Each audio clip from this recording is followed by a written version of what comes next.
আজ থেকে 7-8 বছর আগে হুজুর আমাদেরকে এই যে জোলাপাতি যে বলে পিকনিক, হুজুর নিজে পিকনিক করতেন আমাদেরকে নিয়ে।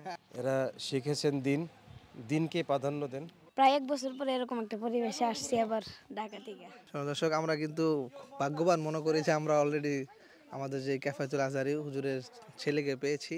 কামরুজ্জামান ভাই, কেমন লাগলো আজকে যে? খুবই ভালো লাগলো। ক্যাফায়েতুল আজহারি সাহেব হুজুর আজকে এই পর্যায়ে আমরা আসছি ব্রাহ্মণবাড়িয়া, কিন্তু এটা বিষয় না, বিষয় হলো আমাদের যে বাংলাদেশের সকলের পরিচিত একজন ব্যক্তি ক্যাফায়েতুল আজহারি, যিনি জামিয়াতুল মানহালের স্বপ্নদ্রষ্টা, যার বড় একটি প্রতিষ্ঠান রয়েছে যেখানে জায়গা কিনে তিনি মাদ্রাসা করেছেন। তিনি যেখানে বড় হয়েছেন, যেই পরিবেশে থেকে আজকে আমাদের বাংলাদেশে সারা বিশ্বে আলোড়ন ছড়াচ্ছে আমাদের সেই ক্যাফায়েতুল আজহারি, তার বাড়িতে এসেছি। আমরা একটু ঘুরে দেখার চেষ্টা করবো ইনশাল্লাহ। আমাদের সাথে রয়েছে অনেক পরিচিত লোক, রয়েছে কামরুজ্জামান ভাই, রয়েছে মামুন ভাই, রয়েছে শাহজাহান ভাই, রয়েছে, আমি সবসময় নামটা ভুলে যাই, মাহমুদ, কিন্তু ফজলুর রহমান থাকার কারণে আমি ভাবতাম মনে হয় ফজলুর রহমান। পরে একদিন আমাকে ভুল ভাঙাইছে যে আসলে আমার নাম হচ্ছে মাহমুদ বিন ফজলুর রহমান। চলুন আমরা সবাই মিলে একটু ঘুরে দেখি ইনশাল্লাহ কেমন লাগবে, আশা করি ভালো লাগবে। কামরুজ্জামান ভাই, কেমন লাগলো আজকে যে? খুবই ভালো লাগলো। ক্যাফায়েতুল আজহারি সাহেব হুজুর উনি ওনার বাড়ি উন্নত না করে উনি যে মাদ্রাসা উন্নত করছে, এটা আমার খুব ভালো লেগেছে। মাহমুদ ভাই, আপনি কি করেন? আমি আসলে মানে আবেগে আত্মোন্নত, মানে যেটাকে বলে আর কি। ক্যাফায়েতুল আজহারি যে মাদ্রাসা মানহাল, উনি ওইখানে কিন্তু শিক্ষক হিসেবে রয়েছেন দীর্ঘদিন ধরে, এবং আমাদের সাথে রয়েছেন শাহজাহান সাহেব। একটু বলেন শাহজাহান ভাই।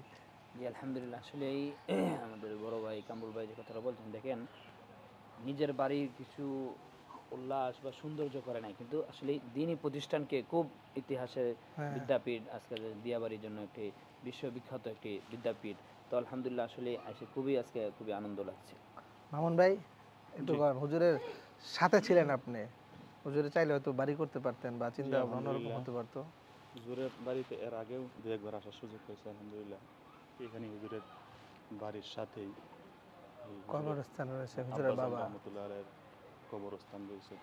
আমরা সবাই মিলে হুজুরের আব্বার কবরস্থান জিয়ারত করছি। হ্যাঁ, তো বলার বিষয় হলো আসলে ওনারা মোটামুটি, বিশেষ করে ক্যাফায়েতুল আজহারি সাহেব, উনি তো এখন সারা দেশে একটা পরিচিত মুখ। তো ওনার বাড়িতে যেই অবস্থা, অনেক মানে পুরাতন গদ্দর, চাইলে কিন্তু অনেক বিল্ডিং করতে পারতেন, একদম এটা সম্ভব ছিল, কিন্তু আসলে উনি কিন্তু সমস্ত কিছু মাদ্রাসা নিয়ে টিকে একটা বড় একটা মাদ্রাসা করেছেন। চিন্তা বিকেটা আছে মাদ্রাসা নিয়ে করেন বেশি। আমাদের সাথে আসছেন আবু সালামত মুসা হুজুর, আসসালামু আলাইকুম। কেউ যদি এসে বলে যে আজহারি সাহেবের, এরকম মনে হবে না, এটা নিয়ে একটু যদি কিছু বলেন। আসলে যারা হাক্কানি ওলামা যারা আল্লাহওয়ালা বুঝি, এরা শিখেছেন দিনকে প্রাধান্য দেন। নিজের পরিবার, নিজের বস্তু ভিটা, বাড়িঘর যেগুলো, এটা দেখেন না, কারণ ওনারা জানেন যে এটা মৃত্যুর পরে এটা ভাগাভাগি হয়ে যাবে। আর দিনের মার্কাজ যেটা, এটা ভাগাভাগি হবে না। এই খেদমত কিয়ামত পর্যন্ত চলবে, আর ওনার যা উনি পেতে থাকবেন। এই দৃষ্টিকোণ থেকে ওনারা মাদ্রাসার দিকে বেশি নজর দেন। এটা হচ্ছে মূলত হুজুরের বাড়ির পিছনের অংশ, এটা হচ্ছে গেট।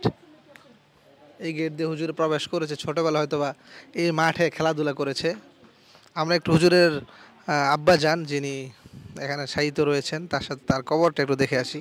এটা হচ্ছে হুজুরের বাবা, যিনি এখানে শায়িত আছেন। আল্লাহ তাআলা তাকে জান্নাত নসিব করুন। আমরা যখন এখানে এসেছি, আসার পর সর্বপ্রথম আমাদেরকে হুজুরের ভাই যিনি নিয়ে এসে বললো আমার বাবার কবরটা একটু জিয়ারত করে যান। মানে এটাই হয়তো বা তার বাবার জন্য অনেক বড় পাওয়া, যে মরে যাওয়ার পরে তার সন্তান কবর পাশে দাঁড়িয়ে তার বাবার জন্য দোয়া চাবে, তার বাবার মুক্তির জন্য দোয়া চাবে। আল্লাহ তাআলা জান্নাত নসিব করুক। আসসালামু আলাইকুম। আমরা আসলে হুজুরের বাড়িটা দেখে একটু অবাক হলাম, যে আসলে হুজুরে অনেক অনেক বড় মানুষ, গুণী মানুষ। যেই বিল্ডিং করেছেন উত্তরাতে, চাইলে এখানে 10তলা বিল্ডিং করতে পারতো। আমাদের এটা হচ্ছে ক্যাফায়েতুল আজহারি সাহেবের 4র্থ নম্বর ভাই, হ্যাঁ, আমাদের যিনি জামিয়াতুল মানহালে মুহাদ্দিস হিসেবে দায়িত্ব পালন করছেন।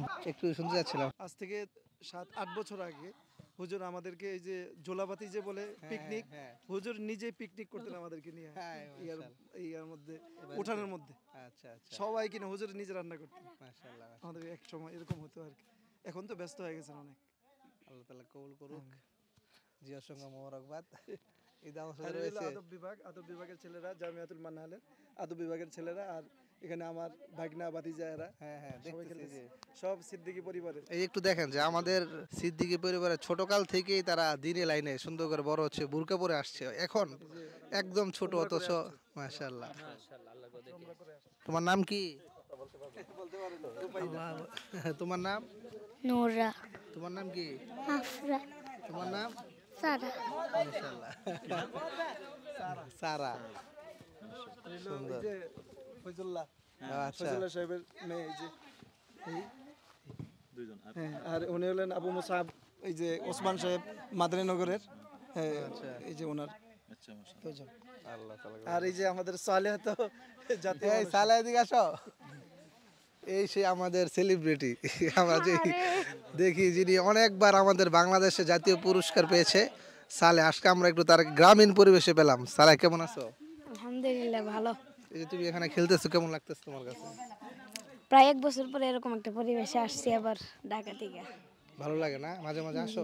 কতদিন এত পর পর একটা আসো? আশা নাই যে আজকে 1 বছর পরে প্রায় আসলাম, প্রায় 1 বছর হয়ে যাবে। মাশাআল্লাহ। এই যে আমাদের আরো একজন সালের ছোট ভাই, কেমন আছো? ভালো।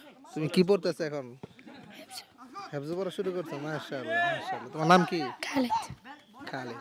তুমি মাঠে খেলো না? আমরা কাফায়তুল হুজুরকে পাইলে মনে হয় ভালো হইতো। হুজুর একটু বলেন, যেহেতু হুজুরের আশেপাশে থাকেন, একটু বলেন হুজুরকে নিয়ে। না, এখানে আপনারা যারা দেখতেছেন যাদেরকে খেলার মধ্যে, এরা এখানে ওই হুজুরের ছেলে আছে একজন, আর বাকিরা হুজুরের ভাতিজা বাগিনা সহ জামিয়াতুল মানহালের আদব বিভাগের কিছু ছাত্র এখানে আসছিল আজকে কোনো একটা কাজে বেড়াইতে। তো এরাও এসে হুজুরের ভাতিজা বাগিনাদের সাথে খেলা শুরু করেছে। দর্শক, আমরা কিন্তু ভাগ্যবান মনে করি যে আমরা অলরেডি আমাদের যে কাফায়তুল আজহারি হুজুরের ছেলেকে পেয়েছি, তার সম্পর্কে একটু জানবো। তিনি খেলতেছিলেন, আমরা একটু দৌড়ে নিয়ে আসছি তাকে। কেমন আছো? ভালো তোমার নাম কি? সালিম। তোমার কয় ভাই? 2 ভাই 3 বোন। তুমি কোথায় পড়ালেখা করছো? মানহালাই? জি। কি কি কি পড়তেছো কোথায়? কিতাব বিভাগ। হাফেজ হইছো? জি হাফেজ। তোমার আব্বুকে নিয়ে একটু শুনি। চাইলে হয়তো বা এই যে আমাদের সাথে আরো রয়েছে, ওই যে সবাই পালাইতেছে সিদ্দিকী পরিবার, আসলে এটা মনে হয় তাদের ঈদের দিনের মতো একটা খুশি হচ্ছে, সবাই আসছে গ্রামে ঘুরতে। অনেকদিন পরে একসাথে হয়েছে আমরা। কতদিন পর আসা হয়েছে? এমনি অনেক বছর হয়েছে একসাথে হই না।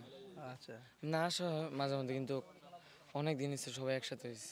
না, হুজুরকে নিয়ে একটু বলো, যে হুজুর তো মনে করো বাংলাদেশ অনেক পরিচিত লোক, অথচ তার বাড়িটা এরকম করা হয় নাই। হুজুরে মানুষ হিসেবে কেমন, বা করা কিনা, বা তোমাদের সাথে কেমন? আলহামদুলিল্লাহ ভালো। মাইটের দেয়?